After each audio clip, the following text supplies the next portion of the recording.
These are what I consider the top 5 most toxic fan bases in rap.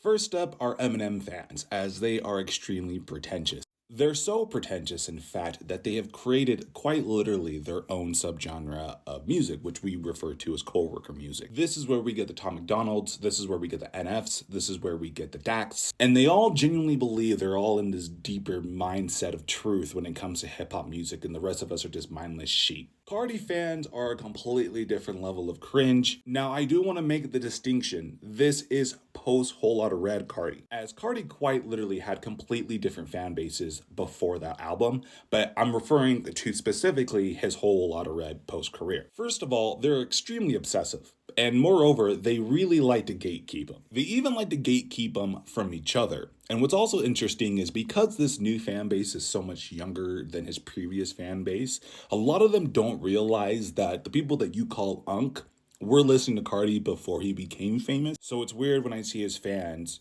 who are like 18 or 17 clown his other fans who are like 27, 28, or even up to 30, as if they're too old to listen to him, despite the fact that he's around that same age group and they were part of his original fan base. Nicki Minaj is another extremely toxic fan base, and this is very, very well known. And what the Barbs really like to do is really embody that really bitchy fucking attitude that Nicki Minaj herself is known to have. The difference is she's a Billboard charting, multi-platinum selling recording artist. You're not. Her fan base is known to threaten people, they're known to dox people, and usually it's over the smallest inconveniences or even just criticisms of Nicki herself. And it also doesn't help that she really enables this behavior. She really fuels into it. MF Doom fans aren't necessarily toxic, like they don't really annoy me, but I want you guys to know that he's not underground. Even by the time that he died, I wouldn't really even consider him underground. The reason why he just wasn't any bigger than he was simply he didn't want to be, and moreover, it just is an acquired taste, and that's okay. I love MF Doom, I love his fan base, I love the lore behind his albums and his projects,